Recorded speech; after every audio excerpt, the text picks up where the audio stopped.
Bonjour à tous et bienvenue dans Territoire d'Info, une émission de Public Sénat et de TV5 Monde avec les meilleurs moments de cette courte semaine d'interviews politiques dues aux vacances. Jeudi matin, nous recevions Laurence Saillé, porte-parole des Républicains, candidate aux élections européennes, interrogée sur la campagne et le soutien de Nicolas Sarkozy à la liste LR pour les prochaines élections du 26 mai. Cette dernière a indiqué n'avoir aucun doute quant au soutien de l'ancien chef de l'État et patron de sa famille politique. Déjà, on ne sait pas, vous ne savez pas quelles seront les démarches entreprises. Pour l'instant, en tout cas. Alors que tous les ténors l'ont soutenu. Je ne doute pas que Nicolas Sarkozy est tout à fait en accord avec ce que nous proposons sur l'Europe. Donc, mais quand vous disiez que la campagne était déjà avancée, alors je ne connais pas le planning de Nicolas Sarkozy. Si vous voulez, je peux l'appeler tout à l'heure et je reviendrai vous le dire. La conférence de presse présidentielle, le séminaire du gouvernement, les annonces importantes dont on vient de parler d'ailleurs. Est-ce qu'il y a une stratégie, selon vous, de non-campagne de la part d'Emmanuel Macron? Est-ce qu'il cherche, comme on l'entend, plusieurs observateurs le décrivent, à occulter ces européennes? Alors pendant le grand débat, je trouve qu'il a qu'il a utilisé l'espace justement pour faire un petit peu sa campagne. Et beaucoup l'ont dit, il a parlé des heures durant pour mettre en avant sa stratégie politique, mais qui est toujours aussi difficile à définir, on va le dire. Effectivement, aujourd'hui, on ne parle que très peu d'Europe, et je le déplore car les enjeux sont essentiels, parce que le président de la République gagne toujours du temps, mais c'est pratique pour lui, parce que quelle est sa vision de l'Europe? Une Europe fédéraliste avec toujours plus d'organisations qui ne fonctionnent pas? Mais on ne sait pas vraiment, il ne répond pas aux enjeux essentiels. Sur l'immigration, par exemple, qui est vraiment une préoccupation, on le voit dans toutes les études prioritaires pour les Français et les Européens, que dit-il? Qu'il va obliger les pays à répartir les migrants? Mais quelle solution apporte-t-il pour mettre tous les fin... ans à l'Assemblée nationale, c'est ça ce qu'il a annoncé la semaine dernière. Un débat, ça veut dire quoi? Débattre, c'est bien, mais est-ce qu'il y aura des décisions de prise, par exemple, comme nous le proposons, avec un plafond d'immigration qui serait justement déterminé? Un projet, ça ne peut pas être que de débattre. Il va finir son quinquennat sur des débats. Il a été élu sur un programme avec des failles, mais en tout cas, depuis qu'il a été élu, à part matraquer fiscalement les classes moyennes, les retraités, qu'a-t-il fait? On bat des records d'insécurité. 700 agressions par jour, plus 7% par rapport à l'année dernière. Sur le régalien, le résultat est mauvais. Sur l'immigration, on bat des records de demandes d'asile, des records de titres, plus 40% par rapport au quinquennat Sarkozy qui sont attribués. Et enfin, sur l'économique, on voit qu'il a réussi à mettre le pays à feu et à sang. Et on se retrouve aujourd'hui, chaque samedi, avec un chaos qui empêche les gens de travailler. Stéphane Vernet. J'imagine que vous avez un œil sur les intentions de vote pour les européennes. François-Xavier Bellamy plafonne, tourne autour de 14-15%. On a l'impression que ça ne bouge plus. D'ailleurs, ça ne bouge pour personne. Est-ce que les Républicains peuvent se satisfaire d'un score comme celui-ci le 26 mai? Alors, vous savez, il y a quelques semaines, on me demandait de commenter des sondages à 8%.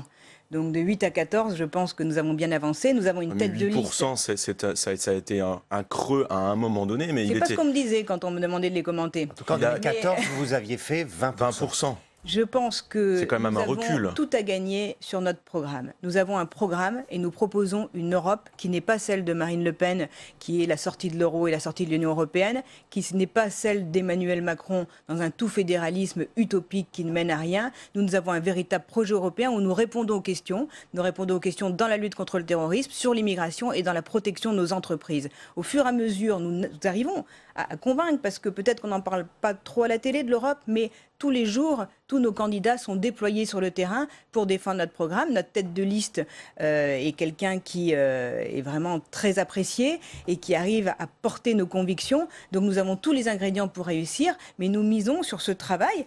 On n'y est pas encore. On est passé de 8 à 14, on montera.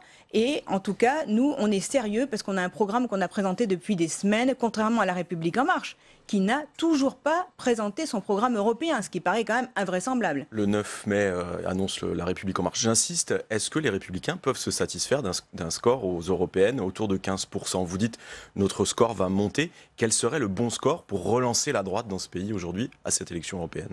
Moi, je suis candidate et nous sommes dans la conquête. Quand on est dans la conquête du meilleur score, on ne dit pas de quoi on va se satisfaire. Nous, ce que l'on veut, c'est faire le meilleur score parce que notre projet européen, nous en sommes persuadés, est celui qui peut sauver l'Europe parce que nous voulons la refonder. L'Europe est en danger et nous seuls avons un projet qui peut permettre aussi de réconcilier les Français avec l'Europe, car ce n'est pas le cas aujourd'hui. Donc je ne vais pas vous dire qu'on va se satisfaire de quoi que ce soit. Nous voulons avoir le meilleur score possible. C'est très important. Et je pense aussi que Emmanuel Macron, lui, est aujourd'hui très déstabilisé parce que la campagne qu'ils ont mis en place ne fonctionne pas. Laurence Saillet, des dizaines de Black Blocs en marge de ces manifestations se sont introduits à l'hôpital de la Pitié-Salpêtrière dans le 13e arrondissement à Paris. Une trentaine de personnes ont été interpellées. Le personnel est profondément choqué que l'hôpital puisse devenir une cible. La directrice a décrit que parmi les intrus, on comptait des gilets jaunes, des manifestants en tenue civile et des personnes au visage entièrement masqué. Ma question est très simple. Est-ce que l'hôpital n'est plus un sanctuaire en France aujourd'hui ? Effectivement, on le constate et c'est consternant, alors que les soignants sont au service de la population, sont des gens dévoués qui chaque jour mettent toujours en avant justement c'est invraisemblable. Si on commence à s'attaquer à l'hôpital, mais jusqu'où allons-nous aller ? Je pense que il n'y a plus rien de sens, on marche sur la tête en fait. Les hôpitaux, les écoles, on le voit, en dehors des manifestations des Gilets jaunes, il y a des écoles qui sont attaquées. Mais comment vous expliquez ce type d'intrusion dans un hôpital ? C'est inexplicable parce que qu'ont dans la tête ces gens qui sont capables, qui plus est, de mettre en danger des patients en réanimation. Parce que s'ils n'avaient pas bloqué la porte, vous imaginez le danger qu'ils ont fait courir aux patients. Donc c'est totalement criminel. Alors, donc, certains manifestants disent qu'ils n'avaient pas le choix, ils étaient pris dans une sorte de nasse et il fallait rentrer dans l'hôpital. Peut-être. Mais à la base, il y a quand même une intrusion volontaire de certaines personnes. Donc je pense que c'est très grave, qu'il faut le condamner fermement et qu'il faut s'interroger sur les limites qui sont franchies aujourd'hui. Stéphane Vernet. Alors on a vu hier qu'il y avait un mélange en fait dans les cortèges entre des gens qui venaient fêter le 1er mai, célébrer la fête du travail de manière un peu classique, et puis vous aviez aussi des gilets jaunes. Vous aviez le Black Bloc en tête de cortège. Est-ce que ce nouveau mélange, est-ce que c'est quelque chose auquel on doit, à votre avis, s'habituer ? Est-ce que c'est le signe d'une nouvelle façon de manifester ? Est-ce qu'on pourra revenir à quelque chose de plus normal dans notre pays aujourd'hui ou pas ? Ce qui est terrible, c'est qu'on s'habitue aux manifestations, c'est-à-dire que chaque samedi, maintenant, on sait que des centaines de Français ne pourront pas travailler, des commerces seront fermés, des villes seront barricadées, et on a installé, c'est presque un rituel, c'est-à-dire qu'on numérote les samedis et on se dit que ce sera comme ça de toute façon. Donc je pense que le gros problème du départ est qu'on ait laissé filer ce mécontentement, qu'il y ait eu une réponse trop tardive, qu'on ait laissé monter la pression et laissé installer des habitudes. Moi, je demande au président de la République que tout soit mis en œuvre pour qu'effectivement on puisse enrayer cela. On ne peut plus accepter, puisqu'il y a énormément de répercussions sur l'économie, il y en aura sur la croissance et sur l'image de la France à l'étranger. Vous vous rendez compte que maintenant on a un tourisme presque spécifique pour venir justement photographier les lieux qui ont été saccagés, pour venir suivre des cortèges de gilets jaunes ou de Black Bloc. Enfin, c'est invraisemblable, c'est pas ça la France. Et vraiment, le fait qu'on ait laissé saccager les Champs-Élysées, parce que c'est ça qui s'est passé. Il y a eu une relâche dans la doctrine appliquée par le ministre de l'Intérieur. Pardon, mais hier c'était pas le cas, justement. Hier, on a vu des forces de l'ordre extrêmement mobiles, qui allaient à la percussion, qui allaient chercher les manifestants. Heureusement. Est-ce que vous saluez au moins cette nouvelle doctrine Alors moi, des forces de l'ordre? Je salue toujours le travail des forces de l'ordre, que ce soit bien clair, parce que je pense que même quand les choses se sont mal passées, ils n'en sont absolument pas responsables. C'est un problème de commandement. Mais on ne peut que regretter le fait que pendant toute une période, de début décembre jusqu'au saccage des Champs-Élysées, effectivement, cette doctrine de laxisme qui avait été mise en place a occasionné, et on a attendu le pire, c'est-à-dire quand même la plus belle avenue du monde, totalement saccagée, avec des images qui ont été projetées, qui sont absolument terribles, pour se ressaisir. Donc ça, c'est la responsabilité du ministre de l'Intérieur. D'ailleurs, nous avions demandé son départ. Donc il a fait sauter un fusible à la place, mais c'est vraiment consternant. Hier, il a fait le job, comme on dit. Mais encore heureux. Et encore. Mais vous saluez le nouveau préfet allemand, par exemple ? Oui, non mais... Vous trouvez que c'est une... Est-ce que vous vous rendez compte, on en est au stade aujourd'hui de se satisfaire du moins pire. C'est ça, parce que la veille, on nous dit tout va être cassé, et comme ça a été moins pire que prévu, on le salue. Alors, moi, je salue le travail des policiers, je salue le fait que cette nouvelle doctrine est plus adaptée, mais je regrette mais vraiment profondément, qu'on n'ait pas eu cette forme de rigueur pendant toutes ces semaines. Et ce choix est politique. Pourquoi ? Parce que après qu'on ait mis des mesures, puisqu'il y avait eu beaucoup d'arrestations préventives début décembre, après le saccage de l'Arc de Triomphe, et le président de la République a été mis en cause parce que beaucoup se sont manifestés en disant « trop de répression, trop de répression ». Il a voulu donner des signaux à sa gauche, et notamment à une partie de sa majorité, en levant le pied et justement en relâchant la pression. Et c'est là que nous avons eu toutes les dérives. Et ça, c'est en même temps, il n'est pas excusable. De la même façon, lorsqu'il saisit le Conseil constitutionnel sur la loi anti-casseurs, c'est vraiment semer le trouble sur sa véritable volonté de voir rétablir l'ordre. Parce que de ce fait, l'article 3 qui a été retoqué est un article qui nous manque aujourd'hui. Alors vous souhaitez qu'il soit remis, nous avons demandé, Guillaume Larrivé a proposé de le réécrire. C'est un article qui est essentiel. Regardez, il faut absolument réussir à interpeller en amont les Black Blocs, évidemment, et interdire des gens de manifester lorsqu'ils représentent un danger. Et évidemment, on ne peut pas imaginer que dans notre grande démocratie, on aille interdire de manifester uniquement des opposants politiques qui ne représentent pas un danger. Je ne peux pas y croire. Mais cet article 3, nous regrettons qu'il ait été retoqué. Il fallait le réécrire, parce que le Conseil constitutionnel, on en respecte les décisions, mais il y a une façon de présenter les choses. Le gouvernement n'a pas voulu, et le président de la République sème le trouble sur sa véritable volonté de faire régner l'ordre en France, ce qui l'arrange, puisque c'est toujours un en même temps où il donne un peu à gauche et un peu à droite. Lundi, il y a une grande conférence sociale qui est conviée et réunie à Matignon avec les syndicats, justement pour discuter pouvoir d'achat. Discuter, c'est bien. Agir, c'est mieux. Enfin, c'est quand même pas compliqué. On a compris que maintenant, il fallait mettre en place une diminution des impôts, très clair et pas flou comme l'a présenté le président de la République. 5 milliards de baisse sur l'impôt sur le revenu. Qui, monsieur ?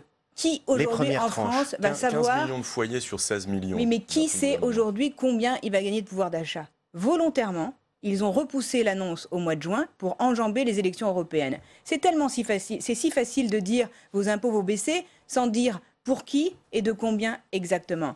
Donc moi, ce que je veux redire, c'est que je regrette que les propositions que nous avons faites en participant au grand débat, c'est-à-dire une diminution de 10% de l'impôt sur le revenu pour tous, la fin de la hausse de la CSG pour tous les retraités et la réindexation de toutes les retraites n'aient pas été entendues, car la souffrance sociale, elle est là.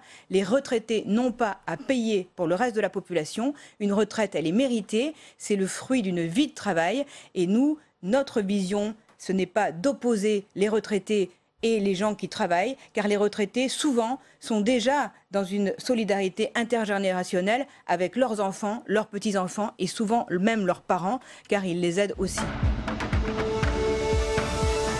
Vendredi, c'est Pascal Durand, candidat sur la liste La République En Marche aux élections européennes, qui était notre invité, interrogé sur la confusion autour de l'intrusion au sein de la Pitié-Salpêtrière et les attaques dont fait l'objet Christophe Castaner. Le député européen a préféré rester prudent, tout en rappelant qu'il était normal que le ministre de l'Intérieur et chef de la police se manifeste lorsque ce type d'incident se produit. Visiblement, la justice maintenant a été saisie, il y a des enquêtes, ils vont regarder les vidéos, etc. Moi, je pense que sur ces sujets-là, il faut toujours rester très prudent, dans un sens comme dans l'autre. C'est très clair que quand on voit les images d'une insertion de manifestants dans un hôpital et qu'on se rapproche d'un pavillon de réanimation, évidemment, le premier réflexe, c'est de dire « oulala, mais enfin, où va-t-on » Ensuite, pour avoir participé dans le temps à des manifestations, je sais que des mouvements de panique peuvent avoir lieu. Vous ne donnez pas tort à Christophe Castaner. Mais non, mais je donne tort là, sur ce sujet-là, c'est des sujets qui sont graves. Tout ce qu'on sait, c'est que fut un temps, et moi c'est ça que je veux regarder, c'est fut un temps où on pouvait manifester calmement dans ce pays et où on arrivait à faire passer un certain nombre d'idées de fond. Là, c'est plus le cas, ça devient insupportable. Quand même, le rôle d'un ministre de l'Intérieur, est-ce que c'est pas d'afficher une sérénité, de ne pas jeter de l'huile sur le feu, de ne pas aller tout de suite réagir sur les événements alors qu'ils ne sont pas encore étayés? Parce qu'il est dans une situation de pression qui est énorme, avec des forces de police qui sont épuisées, on le sait très bien, vous le savez parfaitement.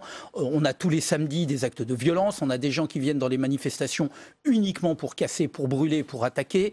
Et c'est clair que quand un ministre de l'Intérieur est appelé par les forces de police qui sont sur le terrain et on le prévient qu'il y a une entrée en force, parce qu'il y a quand même une grille, il y a une grille qui a été sautée, etc. Donc on le prévient qu'il y a une entrée en force dans un hôpital, il est normal que le chef de la police, que le ministre de l'Intérieur tout de suite se manifeste en disant « Où va-t-on » Moi, je fais de procès, encore une fois, à personne. Il faut essayer de regarder un tout petit peu plus loin que l'urgence. Il est clair qu'en ce moment, on a une difficulté en France pour exprimer pacifiquement, calmement, un certain nombre de revendications. On ne peut pas continuer à voir des voitures brûlées, des magasins pillés, etc. C'est quand même, enfin, je crois que tout le monde est d'accord pour faire ce constat-là, c'est quand même pas comme ça qu'on doit fonctionner en démocratie. Oui, Pascal Jalabert. Justement, aujourd'hui, le dialogue avec les Gilets jaunes, avec la CGT, est-ce qu'il est devenu complètement impossible? Comment on en sort? J'espère que non. J'espère que non. Je pense que là, la rue, en ce moment, devient impossible, malheureusement. Enfin, c'est quand même la première fois qu'on est obligé de sortir le leader de la CGT d'une manifestation du 1er mai, alors que ces manifestations, elles ont lieu maintenant depuis, on va dire, quasiment un siècle. Non, il faut revenir au dialogue social, il faut revenir à ce qui fait l'âme de la démocratie, c'est-à-dire le débat. Il faut se respecter, il faut que la violence cesse. Dans tous les sens, il faut arrêter la violence et il faut remettre, j'allais dire, un peu de fond. Dans un moment, on en a perdu. C'est ce qu'a fait le président de la République, c'est ce que va faire le gouvernement avec les propositions sur le grand débat. J'espère qu'en face, il va y avoir un vrai échange, un vrai dialogue et regarder comment on revient sur ce que doit être, je répète, une démocratie vivante. Alors dans l'actualité, il y a une bonne nouvelle, ça arrive. On a appris donc la reprise d'Ascoval par British Steel. Ouais. Au-delà de la bonne nouvelle, il y a beaucoup d'emplois qui sont sauvés. Est-ce que vous y voyez un effet du Brexit, c'est-à-dire que des entreprises britanniques viennent s'implanter sur le continent ? Oui, il y a un effet de repli sur le continent. C'est normal, ça a été annoncé d'ailleurs par des grands groupes, y compris japonais ou autres.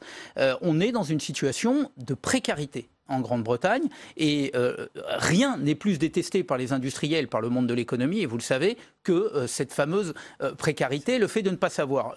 Tous les juristes le savent. On a besoin de sécurité pour pouvoir investir. Donc s'il n'y a pas cette sécurité, eh bien oui, ils vont revenir. C'est une bonne nouvelle à la fois pour nos industries et pour nos emplois. C'est une mauvaise nouvelle quand même, le départ de la Grande-Bretagne. Si elle s'en va, il ne faut pas se faire d'illusions. C'est pas une bonne nouvelle. Si elle s'en va, vous croyez qu'ils peuvent encore rester ? Moi, s'il y a bien quelque chose que j'ai renoncé à faire, c'est d'essayer de lire la grille politique de nos amis britanniques en ce moment. Il y a le pire de ce que l'on peut voir en politique, c'est-à-dire l'instrumentalisation à des fins politiciennes d'une situation de crise. C'est-à-dire qu'on voit très bien que pendant un moment, une partie des travaillistes, au lieu d'essayer de trouver un accord, ça bouge, c'est en train de bouger, mais au lieu d'essayer de trouver un accord avec Theresa May, ont bloqué toute possibilité de manière à la contraindre à la démission et avoir de nouvelles élections parce qu'ils se sentaient mieux. Là, ils commencent à se poser des questions parce qu'ils s'aperçoivent que sur les nouveaux sondages avec les éventuelles élections européennes en Grande-Bretagne, c'est à nouveau l'escroc Farage qui est en tête. Je dis bien l'escroc, parce que s'il y a bien quelqu'un qui a menti à tout le monde, qui continue à venir au Parlement européen, lui, il est marge, 4 jours par mois pour pouvoir toucher ses indemnités. Il ne fait plus rien depuis des années. Il a démissionné dès que UKIP a gagné les élections sur le référendum. Il a démissionné en Grande-Bretagne, mais il continue à venir à l'Europe, tout en l'insultant régulièrement. Donc ils s'inquiètent un peu, voilà. Et donc ils se disent, si on va à de nouvelles élections, qu'est-ce qui va se passer ? Donc oui, il peut y avoir, et on le voit, des discussions qui amènent finalement à une solution, là aussi, démocratique, pacifiée, d'un nouveau contrat d'association. Sur le front de l'emploi, il y a aussi une mauvaise nouvelle, c'est qu'Auchan licencie plus de 700 personnes. Auchan avait touché l'équivalent de 500, 600 millions sur 6 ans de CICE, d'aide publique, et beaucoup de responsables dans l'opposition, et vous avez été patron des Verts pendant un moment, pendant 2 ans, ont demandé le remboursement de ces aides sociales. Qu'est-ce que vous en pensez ? C'est compliqué. Enfin, à partir du moment où ils sont dans la légalité, c'est très compliqué de demander à une entreprise qui a respecté la loi. Ce que l'on disait à l'époque, c'est que la loi était... Mais bien sûr, la loi était mal faite au départ. Moi, j'ai toujours dit que les aides... Moi, je suis et on a toujours défendu les aides pour les entreprises qui en ont besoin. Il faut préserver l'emploi, il faut aider le tissu industriel, etc. Il n'y a pas de problème. Enfin, il n'y a pas de problème. C'est une évidence. C'est aussi le rôle du pouvoir public d'aider les entreprises et d'aider au développement de l'économie. Après, il faut arrêter d'arroser, comme on l'a fait en France, sans condition, à tour de bras. C'est ça ce qui a été dommage. On a aidé la grande distribution qui n'en avait pas vraiment besoin à un moment où ce n'était pas elle qui était en crise.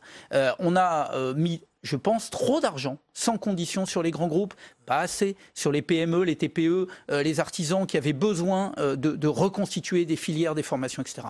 Donc on l'avait dit à l'époque, malheureusement on y arrive. Plusieurs sondages mettent le Rassemblement national devant la République en marche. Est-ce que vous considérez, vous, qu'il y a un problème de tête de liste, Nathalie Loiseau? Est-ce que vous considérez que ce serait une défaite, que vous soyez en deuxième position? Ce sont deux questions qui sont complètement différentes. Ça serait une défaite pour la France. Ça serait une défaite pour la France. C'est-à-dire que très clairement, on a vu en 2014 le Rassemblement national, qui à l'époque s'appelait le Front national, arriver en tête. Et donc l'image qui a été envoyée aux 27 autres pays, c'est la France, qui est quand même patrie des droits de l'homme, la démocratie, historique en Europe, le pays des Lumières, envoie l'extrême droite comme première représentante de la France. Donc ça nous affaiblit énormément. Vous avez 24 députés qui sont arrivés en 2014, qui n'ont pas travaillé ou qui quasiment n'étaient même pas présents. Donc vous voyez bien qu'on se retrouve à une cinquantaine de représentants. Ça abaisse la puissance de la France. Il y a un problème de tête de liste, selon ça vous? abaisse. C'est parce que ça, c'est vraiment le plus important. C'est-à-dire que le problème, c'est quelle image on veut envoyer en Europe, quelle capacité nous donnons au président de la République d'être entendu quand il parle dans les conseils et lorsqu'il porte une volonté de réforme de l'Europe. Donc oui, il faut qu'on arrive en tête. Deux, non, je ne crois pas qu'il y ait un problème de tête de liste. Je pense que Nathalie Loiseau, elle a une vraie connaissance de l'Europe. Je pense qu'en revanche, il y a un problème de campagne européenne. C'est-à-dire que l'ensemble... Et non, elle ne démarre pas. C'est pas le sujet. C'est pas le sujet de la liste Renaissance. C'est pas le sujet d'ailleurs des autres listes. J'en sais rien. Je vais faire une conférence de presse. Le président parler du grand débat, les annonces. Mais c'est ça, c'est aussi un des problèmes de la France. C'est le président qui fait qu'on parle d'autre chose. Mais c'est pas le président qui a mis les gilets jaunes non plus dans la rue. C'est pas. Il y a un moment où les élections européennes, et vous le savez, vous êtes bien placé pour le savoir. On ne parle en gros en France des élections et de l'Europe qu'une fois tous les 5 ans. Et en général, les dernières semaines. Votre programme, il ne sera présenté que le 9 mai. Oui, et c'est justement pour que avant les élections. Parce qu'avant, il était inaudible. Non, il y en a d'autres qui le présentent le 7. En réalité, c'était inaudible avant. Personne n'entendait, ne voulait discuter des questions du programme des élections européennes. Et vous le savez mieux quiconque. Toutes les unes des journaux, toutes les unes sur les chaînes de télé, d'information, etc., elles étaient liées à la problématique franco-française, aux crises. Et personne, je le regrette, et vous savez très bien que moi je suis un député européen totalement engagé, je ne fais que ça, je le regrette, mais en attendant c'était inaudible. Donc c'est bien qu'on présente ça, la date du 9 mai est une date symbolique, c'est la date de l'Europe, et donc c'est la date anniversaire des déclarations de Schuman et autres. Donc voilà, on est à un moment important. Vous venez de sortir, c'était hier, un livre sur la cause animale, parce que c'est un des sujets que vous suivez le plus et la cause animale. Au Parlement européen, et on vous a vu réagir il y a quelques jours aussi sur ce qui se passe dans les eaux et notamment dans certains aquariums comme à Nausicaa, à Boulogne-sur-Mer. Absolument. Il y a eu tous les requins marteaux, ils sont morts. C'est-à-dire, il y a eu un problème avec les sardines aussi hier. Oui, mais il y a un problème avec les crevettes en Grande-Bretagne qui ont des doses de cocaïne dans leur chair. Oui, ça j'ai vu ça. Alors ça, j'avoue que je ne suis pas un grand spécialiste du lien entre la cocaïne et la crevette. Nausicaa. En fait, pour revenir à Nausicaa, la vie d'un requin marteau. On a vu, il y a une trentaine de requins marteaux qui sont morts dans cet aquarium. La vie d'un requin marteau, ça n'est pas dans une cage de verre, dans un aquarium. Je comprends le fait que historiquement, on voulait montrer aux enfants, etc., la vie sauvage. Il faut sortir de ces logiques-là. Les animaux sont des êtres vivants. Ce ne sont pas des êtres humains, ce sont des êtres vivants. Et à ce titre, ils doivent être respectés pour ce qu'ils sont. La vie d'un requin marteau, ça n'est pas enfermé comme ici. Qu'est-ce qu'on fait, enferme les cirques aussi ? Mais les animaux sauvages, qui pensent que les quelques tonnes d'un éléphant assis sur un petit tabouret, c'est, décent pour cet animal? C'est la vie de cet animal, un lion ou un tigre qui saute il y a des cirques dans l'ensemble de la planète. Il n'y a qu'à aller voir le Cirque du Soleil chez nos amis québécois ou ailleurs. C'est d'une beauté phénoménale. Il y a une vraie vie un changement de l'opinion publique. Ah mais là, très clair. tous les sondages le démontrent. On a entre 80 et 85% des gens qui disent il faut arrêter les animaux sauvages dans les cirques, il faut arrêter les corridas, il faut arrêter la torture, il faut arrêter la chasse à la glu, etc. Je ne vais pas tous les décliner. Vous l'arrêtez, le gavage des oies, ça fait des millénaires que ça dure. Le foie gras, c'est toute une économie. Le gavage des oies dans l'est de la France, dans le sud-ouest. Oui, l'Union européenne a demandé à ce qu'on arrête le gavage. Je dis simplement... Le foie gras, quand même, mais je comprends. Mais attendez, écoutez, c'est comme...